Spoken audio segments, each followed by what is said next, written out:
How you going, guys? Dita here on the microphone. We're over here at 29 Munro Street at Auchenflower, and we finished our part of the job. How's that? Finally. It's that 2 weeks because of the other bits and pieces and the rain, and yeah, little running around with Tony's boys, of course. I'll just go through and show you. Only just locked up. I should have done this before we locked up. I'll go open the gate again. There we go.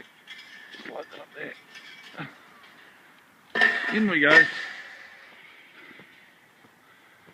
Okay. Tony's boys have core filled this little wall down here, ready for the slab to go across the top. So he's got all the Rio in to tie the slab together. And here we are. Up inside, look at this. I just got to clean up now. There we are. Just finished that last beam, that little 150, we put that in there. Oh, we finished that 20 minutes ago. Here we have, that's a 250C channel, she's spanning just under 6 metres. Another 250C channel, now the engineer had 230 on there. Okay, so the engineer thinks a 230 would do. I know from experience that a 230 would probably bounce, because 230 is only half the way to the 250. So I upsized that. Okay, and then of course what we've got is this menagerie of steel here, which is not on the plan at all.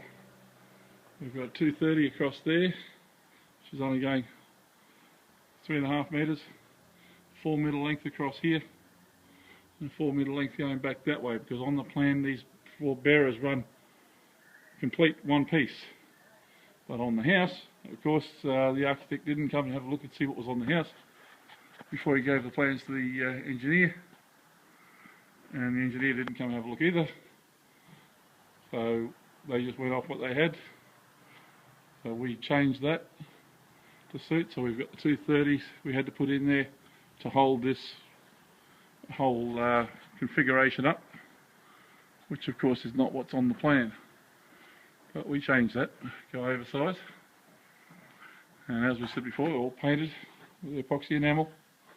100 by 50s, so fit inside the wall. I'll show you why the 100 by 50s. Where's the wall? There we go. There's the brick wall. Look at that. Get over here. Hard to see with all the stuff that Jan put around. But they fit inside. You can see it over there on that one. See, they fit inside and still allow for the reinforcing that they put through the wall that way to go past the bricks, past the steel. So there's plenty of room inside the steel, inside the bricks, to handle the reinforcing that's got to go in there to make that wall one piece. Now if we went on the other post, okay, 65 by 65 is what the engineer had on there, and that makes it a bit harder because that fills up that hole a bit more. You see there's enough room, we can fit the 100 in there, but they need room in those holes. If you have a look at that one there, see there's still that 50 mil, you know, you'd have trouble getting 100 mil in there. 100 mil by 100 mil, 90 by 90 fits, but there's no room for any Rio. At 65, it still makes it very difficult because the Rio goes in the same place, the same cavity as what their post is in. Okay, as it runs through the bricks.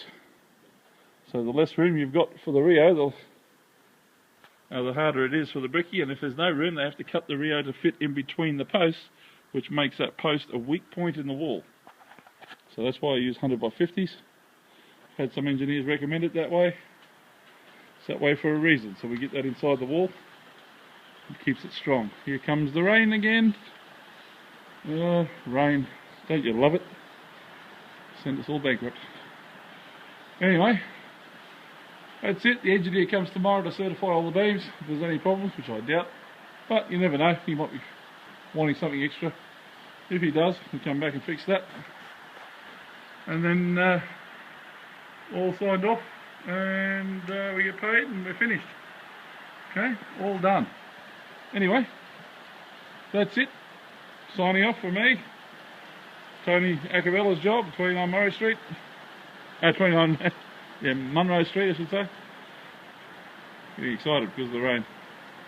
And we'll see you guys again soon. See ya. Bye.